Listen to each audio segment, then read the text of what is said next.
Hello, my name is Ryan Ashker, and welcome to the Sports News on CW57, your home for local high school, collegiate, and semi-pro sports.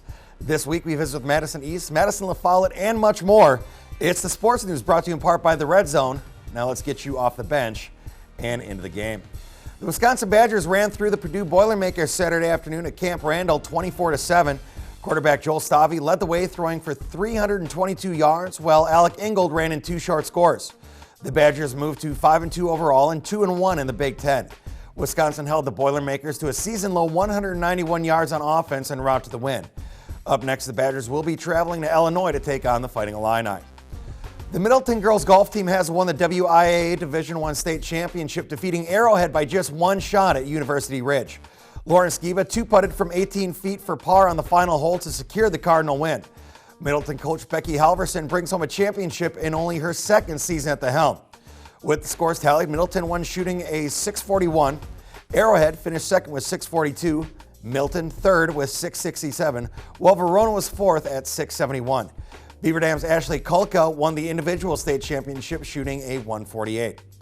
With the conclusion of the regular season, several local teams have advanced to the WIAA playoffs in hopes of making it to Camp Randall and winning a state championship November 20th. Games start this week, and locally Madison East will face number 1 seed Oconomowoc, while Madison Memorial will face La Follette. Verona will take on Arrowhead, and Sun Prairie faces Middleton once again. The University of Wisconsin Oshkosh won the 2015 WIAC Women's Golf Championship at Lake Arrowhead.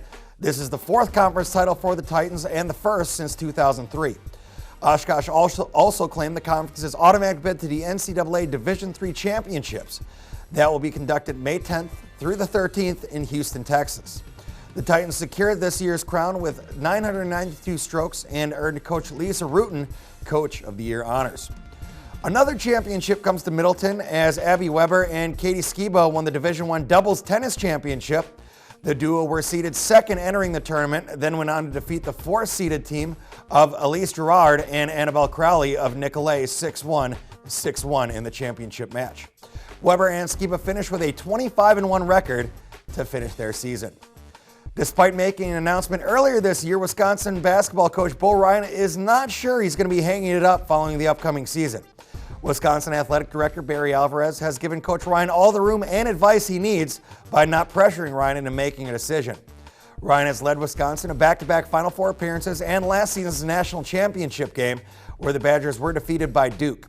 He's posted a .357-125 record in 14 years at Wisconsin. We are going to be right back with more of the sports news right here on CW57.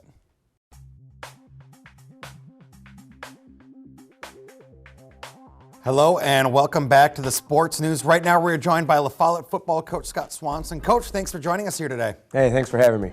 So, made the playoffs, regular season's done. Talk to us a bit about what the emotions are going into the playoffs and who you guys are going to be starting against.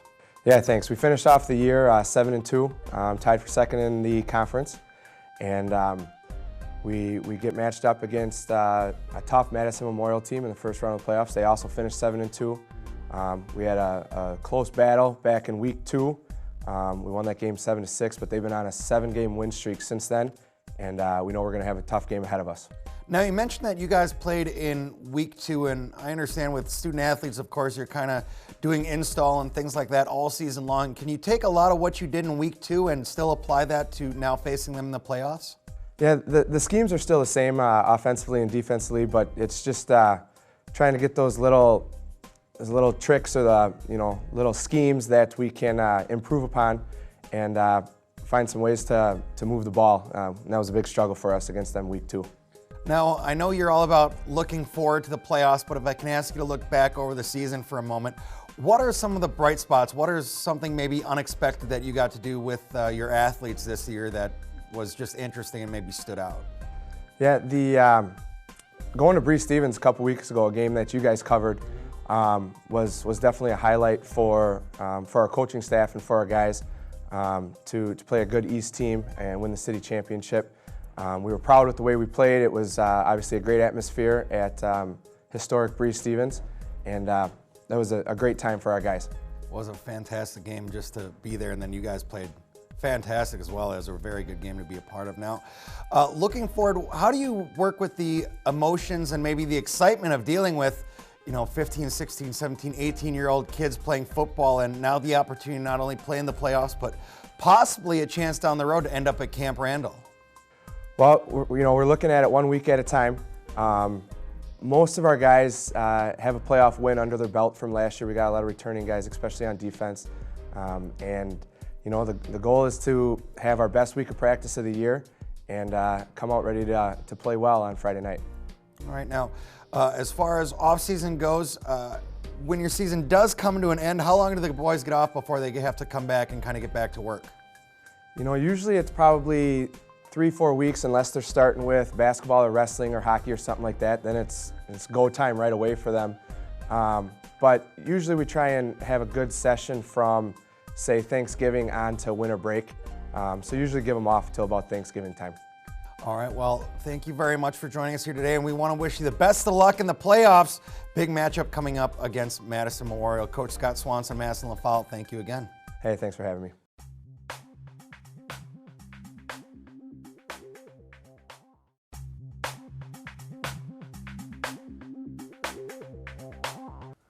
Hello and welcome back to the Sports News. Right now, we're very happy to welcome back Coach Erato from Madison East. Steve, thanks for joining us here again. Thanks for having me. I appreciate it. So you guys have the playoffs going forward, but quick, give us a recap of the season. How did you guys end up? 4-5. Struggled a little bit towards the end of the season. Losing our quarterback, I think in week 2, we've kind of been shuffling pieces, putting them together. So we've just trying to find our groove and find our niche, and we've struggled a little bit. But be 4-5 and be in the playoffs is pretty exciting for our program. It hasn't happened in 11 years, so we're excited to be in.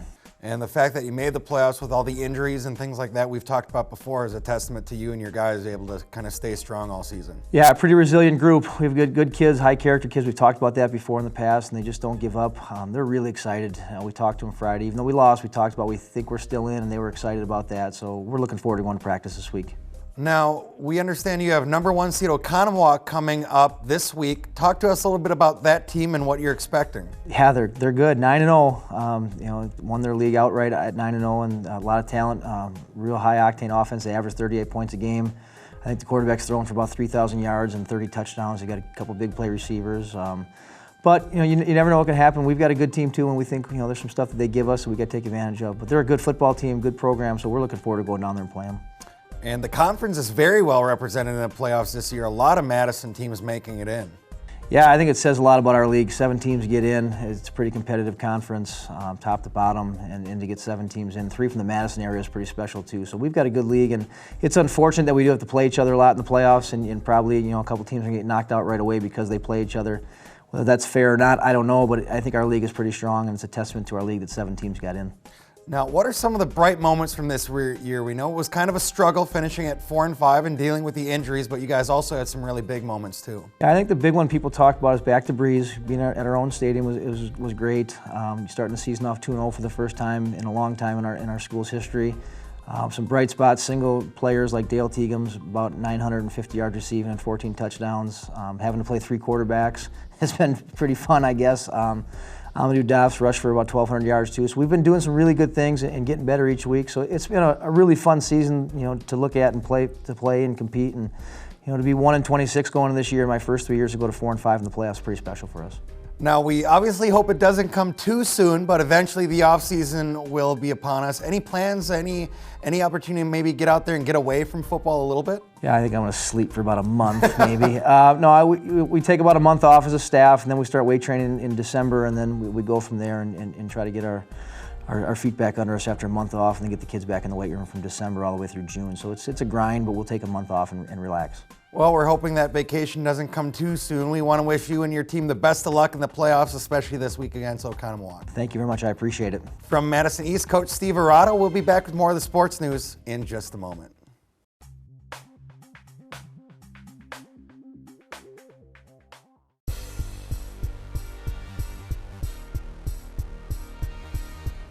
Hello and welcome back to the Sports News. Right now we're joined by our friends from the Evansville-Albany Blue Devils. We have Coach Maeve and Coach Everson in here. Gentlemen, thanks for joining us here today.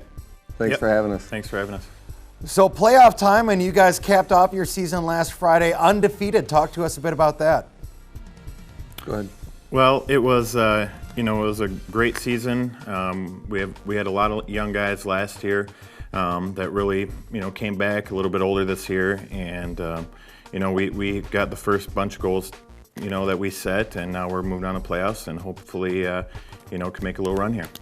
Now, pairings came down late over the weekend, and you guys are going to be going up against Pewaukee. They are coming in to face you guys at home. Talk to us a bit about what you've seen from your opponents so far, if you've had the opportunity to see any tape or study that program. Well, we just got the film last night, so we've got a little bit to watch, but, they got some nice size up front. We have some good size too, so they'll really challenge us with that. They have a nice player with Carl Rent. He's a quarterback. They like to use him a lot.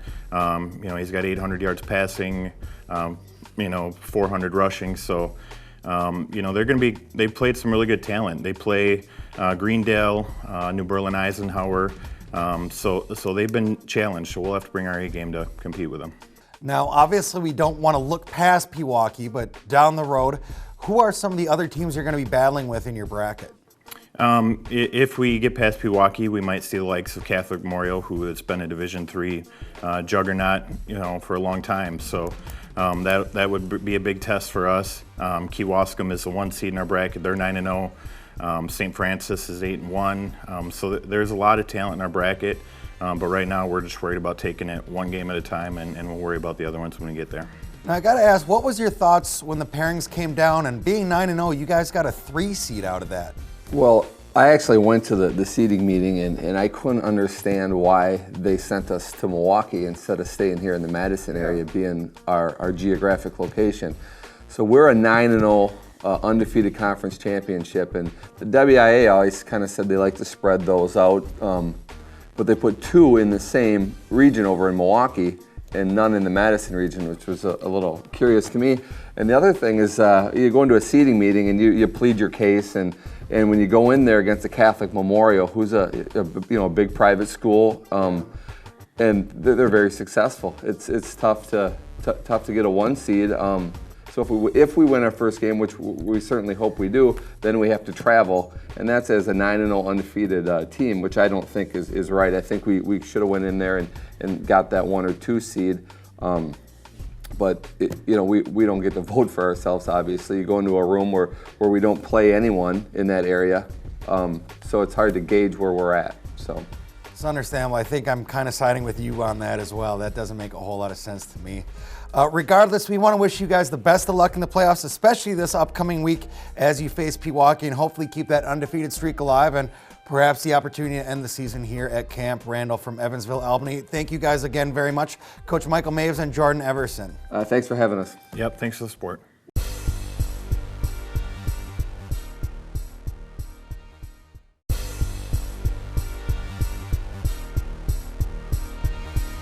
Hello and welcome back to the Sports News. Right now we're joined by the Monona Grove girls golf team. That is Kim, Michaela, Andrea, and Ione. Thanks for joining us here today. Thanks for having us.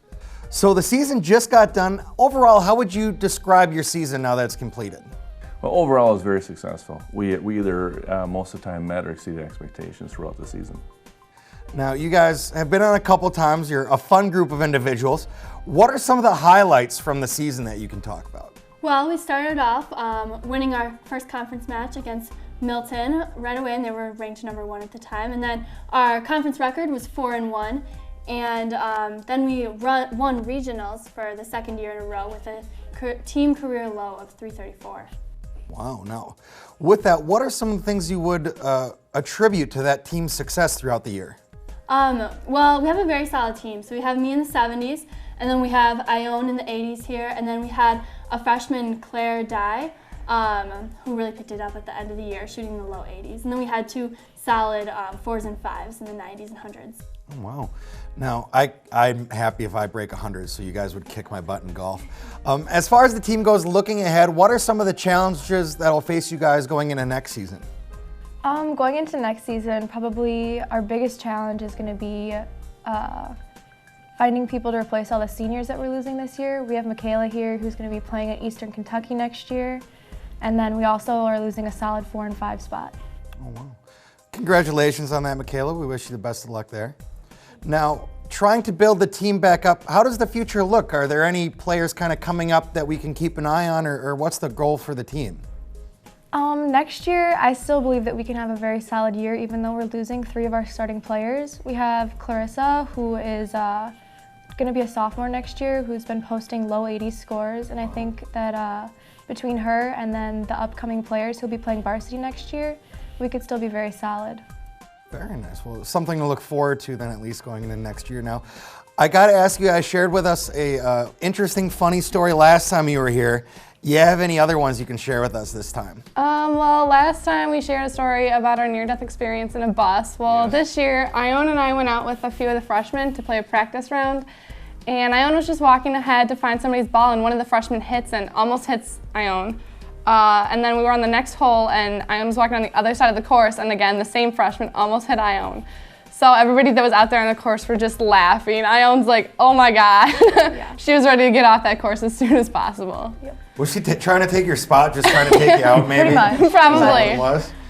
Freshman, you can't trust them. No, you cannot. Well, we want to wish you guys the best of luck the rest of the year and then in the next season as well. That is Kim and, of course, the ladies from the Monona Grove girls golf team. Thanks for joining us here once again. Thanks for having us.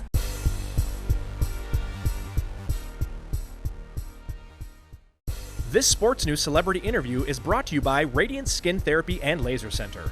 Hello and welcome back to the Sports News. Right now we are very honored to be joined by someone who's been considered the best softball player of all time.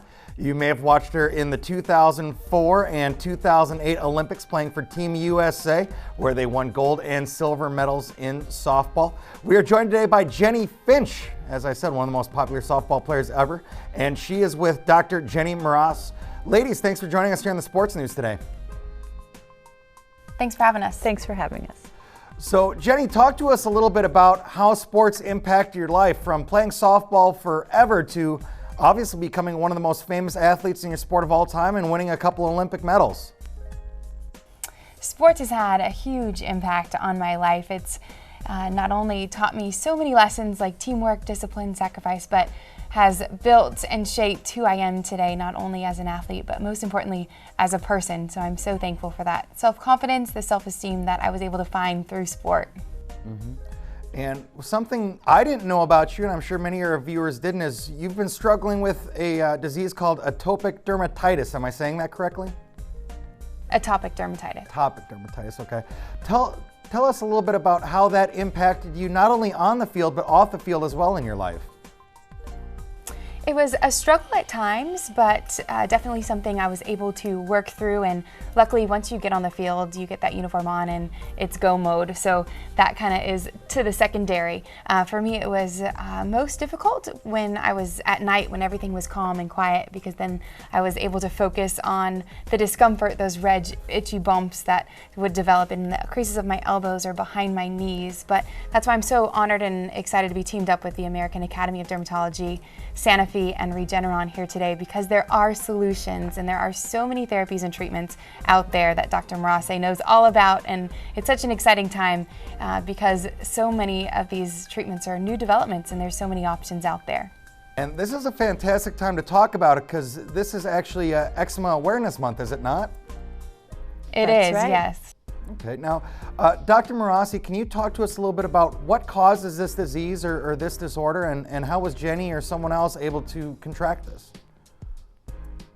Yeah, so first of all, atopic dermatitis is very common. It occurs in 1 out of every 4 children and also up to 7 million adults in the United States. So it's very, very common. When it's most important when someone has atopic dermatitis to go and see a specialist that they can partner up with and develop a treatment plan, and also go through all the different diagnostic options. So patients will be able to find that information on the American Academy of Dermatology website, which is aad.org. And that will allow them to provide information on the condition as well as ways to find a dermatologist. So if someone thinks they might have it, they visit the website, see a specialist. Once this is diagnosed, how do you and other physicians help treat this? Oh, there are so many options available now. We use different topical therapies. We actually use light therapy, natural sunlight. We use different injected medicines, oral medications. There are so many treatments available. And since there are many components to the disease, we have to cater a regimen for that individual person in order to develop a therapeutic regimen that works for them. So really, every case can be a little bit different. Absolutely. Right now, Jenny, back to you. I got to ask, battling with this for your whole career, what advice or what tips would you have for other not only athletes, but maybe people that are dealing with this challenge in their everyday life? Yes, I want to encourage those that are struggling with something to find a dermatologist and be completely honest and upfront about not only how you feel physically and the effects of that, but emotionally as well as mentally as well. And I know for me it helped tremendously to be able to keep a journal and a log, and then when I would go see my dermatologist, I could let her or him know, what dietary things affected it as far as even fabrics and weather, and I know even different kind of soaps and lotions and all of those things that you can go back to and refer to try to help manage and decrease those side effects of atopic dermatitis. Fantastic, we appreciate that. Now, here on the Sports News, we focus mostly on high school and collegiate local athletes here in the Madison, Wisconsin area. And I know, Jenny, you're a superstar among the softball players we have come in. Can you share with us maybe some of your favorite memories, whether it's, high school, college, or even in the Olympics of some things, our young female viewers can remember and take into account? Oh, just enjoy it, soak it up. These are the most magical times. Enjoy being a part of a team, encourage one another. Sports are difficult. There's a lot of failure involved in sports. So just stick with it, stay strong, encourage one another, lift each other up, and just cherish those moments. I have so many fond memories of playing on the softball field, traveling the world, gaining sisters that I never had, and there was no greater honor than wearing USA across my chest and being able to represent our country in 2 Olympics. And so you never know where your dreams and goals will take you. If you want it bad enough, find a way and stick with it, and don't be afraid to ask for help. And I gotta say, it's still fun to watch you in the Celebrity All-Star games. Every once in a while we get to see you pop up in there. Yeah, I give up a lot of home runs. My neck is sore after those games, but it's always a thrill to be on the field with some of the all-time legends and different celebrities as well. It's so fun to be around the All-Star festivities. All right, well, give us that website one more time where our viewers can go and get some more information. Sure. So it's the American Academy of Dermatology website, and it's aad.org. Fantastic. Well, it is National Eczema Awareness Month, and we want to thank Jenny Finch as well as Dr. Jenny Moroz for joining us here on the Sports News today. Ladies, thank you very much. Thank you for having us. Thank you. We'll be back with more of the Sports News in just a moment. This Sports News celebrity interview is brought to you by Radiant Skin Therapy and Laser Center.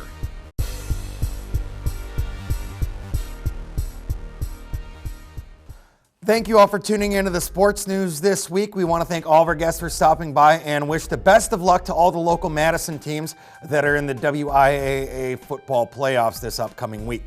Join the show using hashtag TSNCW57 or tweet me directly using @Ash41. Until next time, my name is Ryan Ashker, getting you in the game.